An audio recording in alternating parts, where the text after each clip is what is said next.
Entonces, pues voy a iniciar con el protocolo de dar los agradecimientos a los organizadores del capítulo Casanare. Investigaba y estudiaba, en realidad es lo que sigo haciendo, solo que a otro ritmo. Antes lo hacía para soportarme, yo me caía gorda.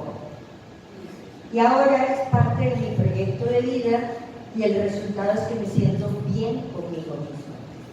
Bueno, vine aquí ante ustedes, tal cual, sin arandelas, sin cartones que me sustenten, están todos archivados y eso sí, muy cuidados, como si de reliquias se tratara, con una cierta veneración.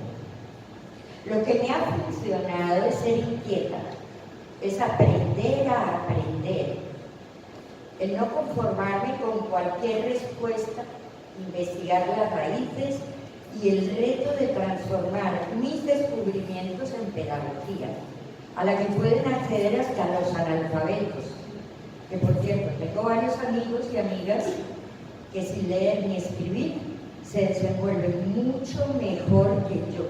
Me dan consejos, los admiro y a ratos los envidio. Bueno, estamos inmersos en mitad de la cultura del exceso a todo nivel. Así que podemos acceder a tantas técnicas y rutas que lo importante es distinguir para escoger y lanzarnos a la fantástica aventura del autoconocimiento. Con pasión, la meta es que la vida tenga sentido. Pues me declaro poco académica, investigadora, autodidacta, maestra y discípula, con la actitud de ser feliz y he decidido envejecer gozando, activa, disfrutando de lo que hay y sobre todo con amor y humor. Bueno, ahí me empeloté entre todos ustedes. Yo siento que esto vibra. ¿Dónde lo pongo? ¿Cómo lo pongo? ¿Aquí? ¿Arriba? Es que me pone nerviosa y siento que los estoy... Vale. Entonces, la metodología es la siguiente. Traigo como 11 proyecciones y quiero pasárselas todas. A mí hay algo que me molesta mucho cuando voy a alguna conferencia, a algún congreso. Es que me pongan las proyecciones y me leen lo que yo estoy leyendo. A mí me altera. Entonces, ¿qué vamos a hacer? La metodología es, yo pongo la proyección, les doy un espacio de silencio para que ustedes lo miren y traigo todo preparadito. ¿Vale? Y les leo un texto muy específico, muy puntual, porque quiero llegar hasta el final. Y esto sigue vibrando, ¿no? Bueno, a ver, hagamos. Primera proyección, ahí los dejo. Miren, les doy el margen.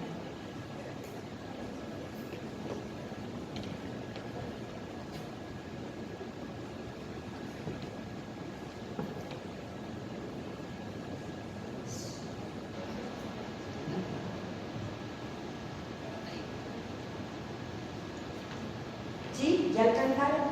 Vale. Entonces, el texto es... Pues para las personas que no somos profesionales en temas jurídicos, hablar de juicios se definiría como esa facultad de comparar y entonces juzgo. Y se requiere un estándar cultural, ético y moral en principio. Además, está la educación, las creencias y sobre todo los prejuicios. Actuamos en función de nuestros juicios, que siempre son subjetivos. Y el tema crucial es que seamos coherentes en nuestro actuar, tanto en lo personal como en lo profesional. Eso es lo que nos conforma y lo que nos da forma a nuestra actitud a todo nivel de nuestra vida. Desde esos juicios que constantemente hacemos, vamos orientando nuestras conversaciones y es importante cuestionarnos el por qué y el para qué digo lo que digo. Ya que desde lo personal a lo profesional es al conversar que abrimos o cerramos posibilidades de progresar y de mejorar todas nuestras relaciones personales, sociales y laborales. Bueno, Si alguien tiene preguntas que quisiera hacer, no sé si vamos a alcanzar, ojalá. Tomen nota del número de proyección. Apunten la pregunta y a ver si al final alcanzamos, que no creo. Pero si no alcanzamos, les doy la opción de un link con alguna parte. Y improvisamos un conversatorio, ¿vale? De manera informal. Bueno, sigo. Les doy el marco.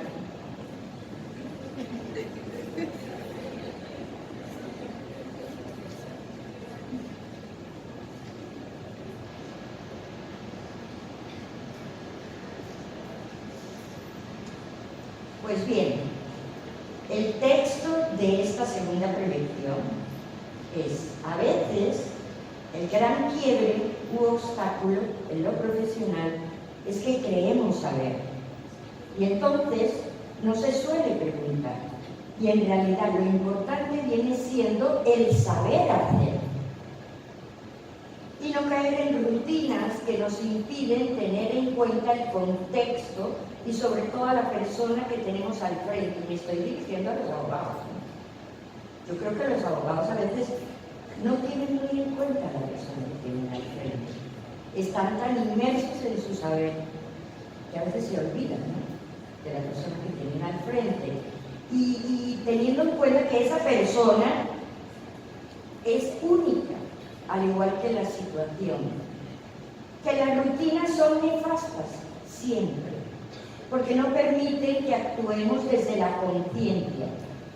Sin embargo, podemos acogernos a crear hábitos de cortesía, de orientar y de utilizar el lenguaje adecuado en el contexto adecuado hacia la persona que tenemos al frente. Es importante tanto observar como observarnos. El conocernos a nosotros mismos nos permite, en cualquier caso, reconocer a los demás. Bueno, entonces, ahí les dejo.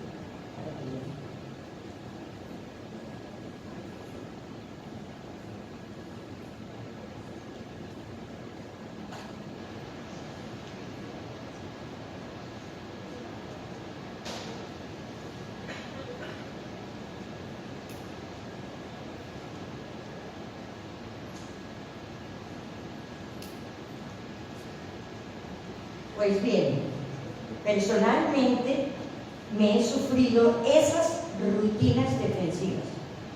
Y esto es una cuestión generalizada, ¿no? O sea, yo me dirijo a un auditorio de abogados, pero estas rutinas defensivas son bastante usuales a nivel familiar y empresarial, en nuestro desenvolvimiento en general. Entonces, yo personalmente me he sufrido esas rutinas defensivas, específicamente al tener contacto con algunos abogados por necesidad. Tanto es así que salí de una situación bastante crítica tras analizar con cabeza fría mi situación de quiebra total.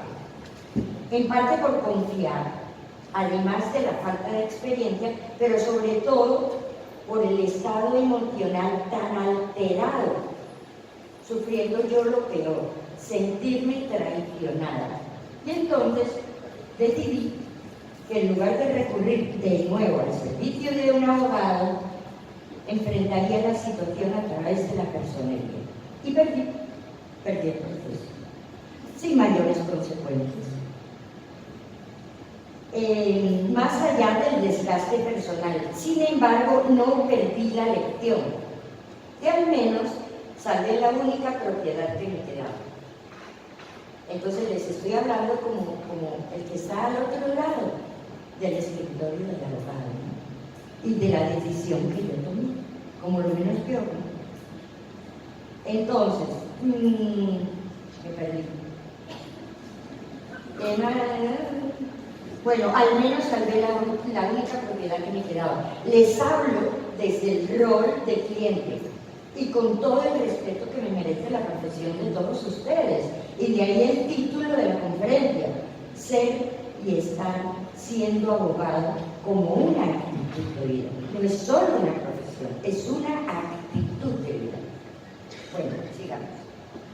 Sí les doy margen para que alcancen a leer, ¿verdad? Perfecto.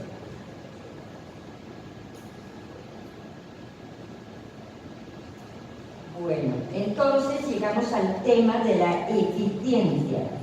Y pues, de nuevo, podemos concluir que se trata de algo muy subjetivo. Sin embargo, la coherencia es el termómetro y desde los 4 verbos esenciales en todos los idiomas, como son el ser, estar, hacer y tener. Y la temperatura está marcada por la competencia conversacional que requiere, en definitiva, de un nivel mínimo de calidad humana. Además de ese saber hacer que muchas veces requiere del hábito de preguntar. Generalmente no solemos preguntar, y mucho menos los que quieren saber. Y el preguntar es posible. De lado en lado. Bueno, entonces seguimos. De este texto no les tengo nada escrito porque ya ahí está muy obvio, pero tampoco me voy a poner a leer sobre lo que está ahí. Les doy el margen de creer.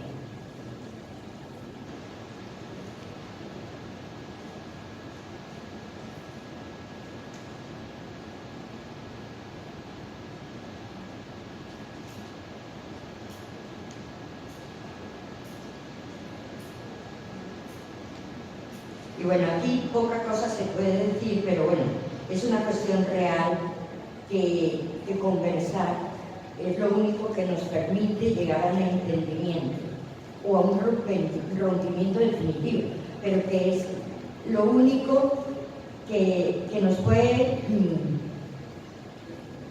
yo creo que nos puede desarrollar como seres humanos, ¿no? Y bueno, y esto es otro texto que es muy evidente y tampoco les tengo preparado.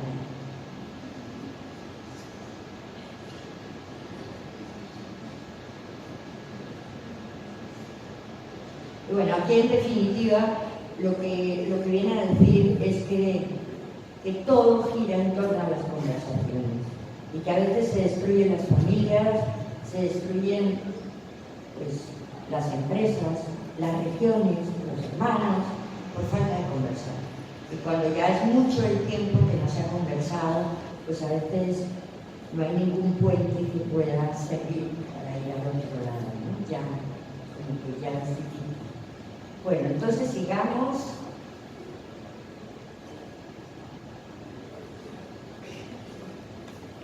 Sigo lo mismo en el tema de conversar. Y al hablar de conversar, a veces se nos olvida que es una alternancia entre el hablar y el escuchar. ¿Sí? A veces uno habla mucho y el otro se calla, y eso no es conversar. Entonces, cuando se habla es muy importante verificar. A nivel empresarial, por ejemplo, yo le doy una orden a mi subordinado, y luego debo verificar. O sea, ¿qué fue lo que entendiste? Me responde, yo le digo, no, eso no fue lo que te dije. Porque es que lo que sucede es que una cosa es lo que uno habla y otra cosa es lo que el otro escucha.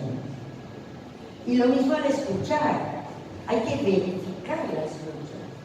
Es decir, ¿qué fue lo que escuchaste? O sea, de ida y vuelta. Entonces, como abogados, hay cosas que les puede resultar muy obvias. De igual manera, en la práctica se nos olvida que conversar consiste en alternar el hablar con aquello que previamente hemos verificado como cierto.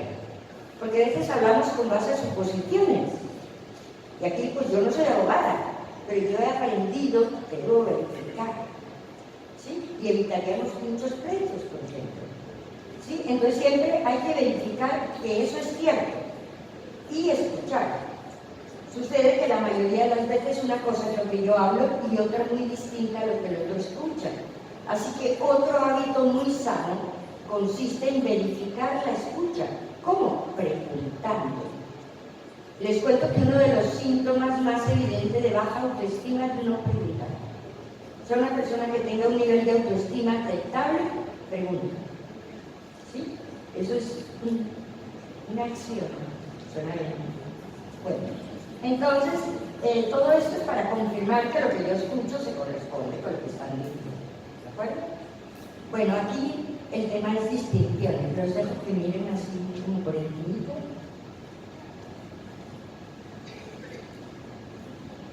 Y esto es un tema muy profundo, el de esta predicción.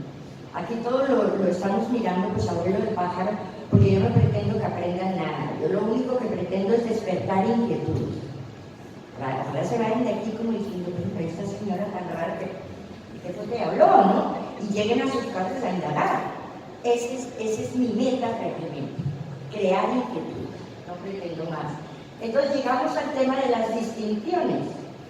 Y las distinciones nos exige observar. ¿Para qué? Para distinguir la diferencia entre la emocionalidad del momento presente y el estado emocional a más largo plazo. Eso no lo saben ni los psicólogos, porque a veces somos tan profesionales que somos grandes ignorantes, ¿no? En general. Entonces es muy importante tener en cuenta aquí y ahora cuál es la emocionalidad del momento y cuál es el estado emocional de la persona, y más ustedes como abogados. Y llega la gente con su tragedia y yo creo que llevan 5 años en la tragedia. Entonces se ha convertido en un estado emocional que no permite ser objetivo, ni lucidez, ni nada. No se vuelve bruto. Nos pasa a todos. Bueno, entonces es importantísima esa distinción. La otra distinción es que considero más importante dentro de vuestra profesión y como orientación hacia el cliente, que existen 2 tipos de lenguaje, y esto es fundamental tenerlo en cuenta.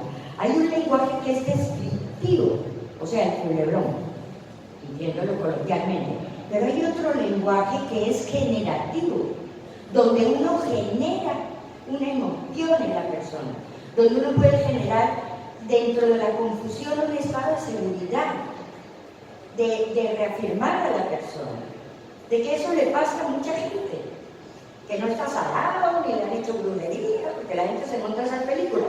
No, esto pasará.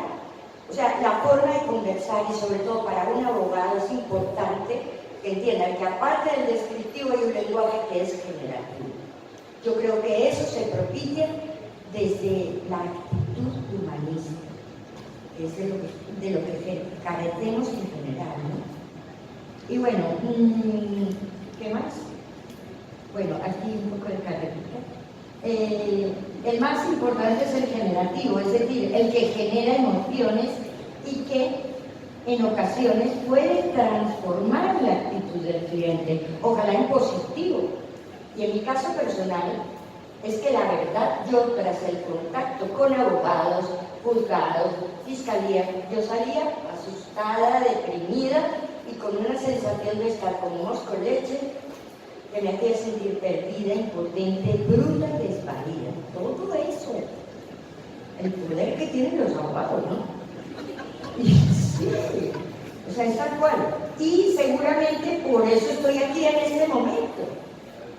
Porque deberíamos ser profesionalmente todos, en cualquier profesión, mucho más humanistas, considero yo. ¿Sí? Y bueno, a ver, sigamos. Entonces, aquí quiero hablarles de un tema de los arquetipos. Ahí les dejo que lean.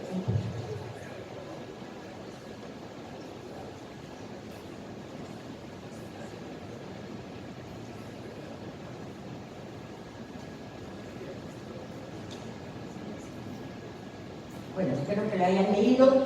Yo supongo que todos saben lo que es un arquetipo, pero así de una manera muy coloquial, el arquetipo viene siendo como el patrón que usa una costurera, una modista. Tiene un patrón base y con base a eso hace derivaciones y va creando otras vestimentas. Es como un patrón base. Un arquetipo puede ser el emperador, el padre, la emperatriz de la madre, y así sucesivamente. Y es algo que existe en todas las culturas. Hay unos arquetipos específicos y hay arquetipos universales.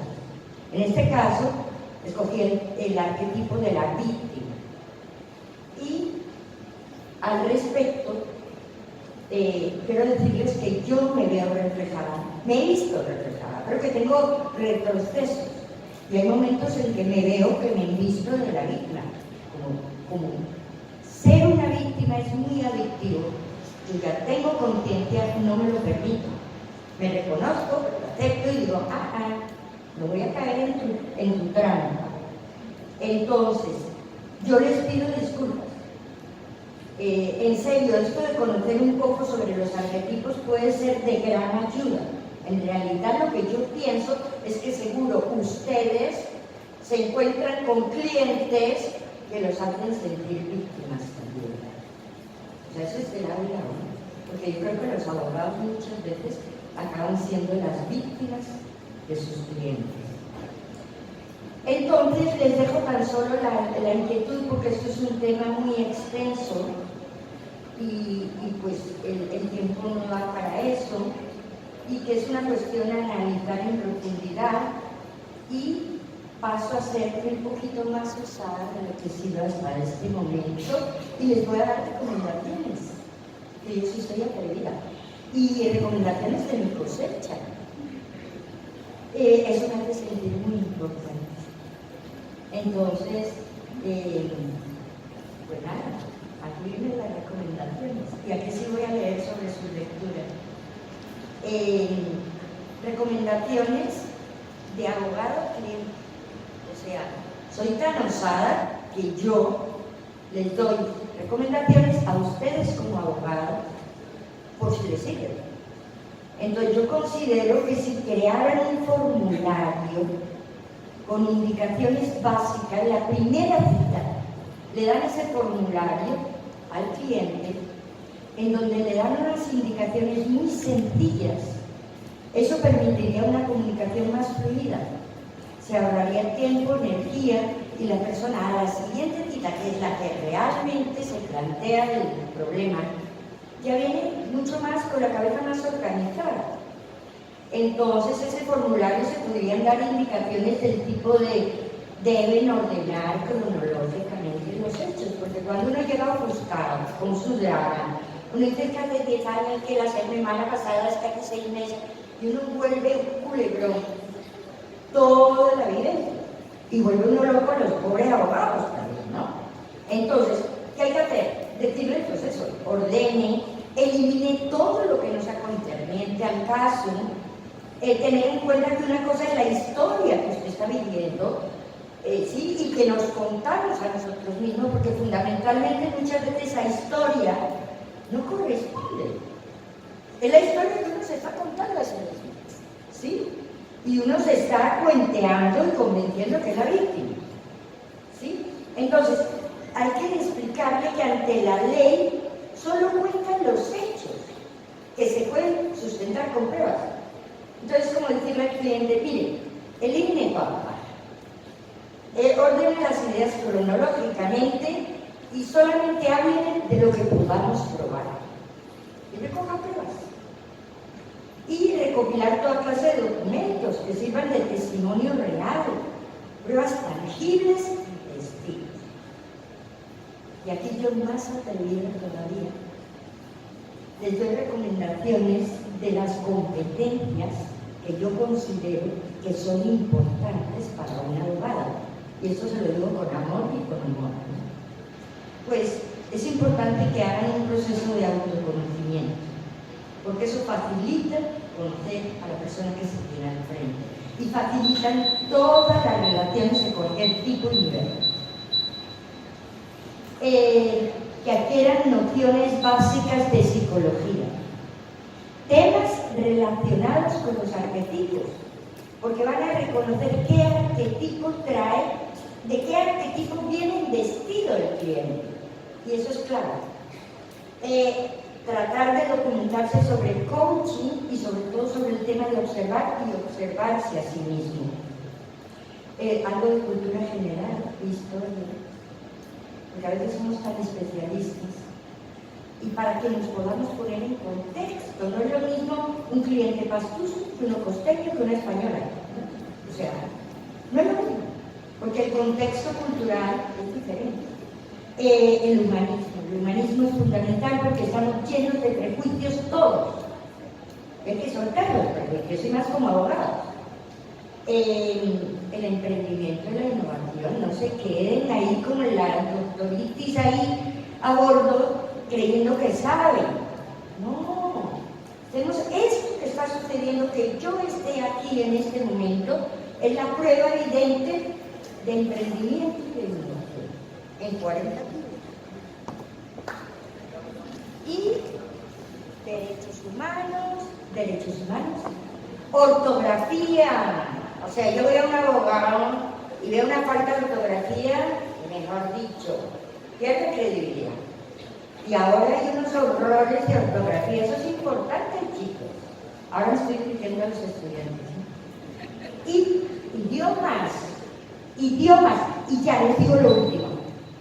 Hace años el derecho era una carrera de cultura, no solamente para ejercer de abogados. No se olviden de eso, por favor. El derecho da un nivel de cultura amplísimo. Apropiénselo. No tienen que ser abogados.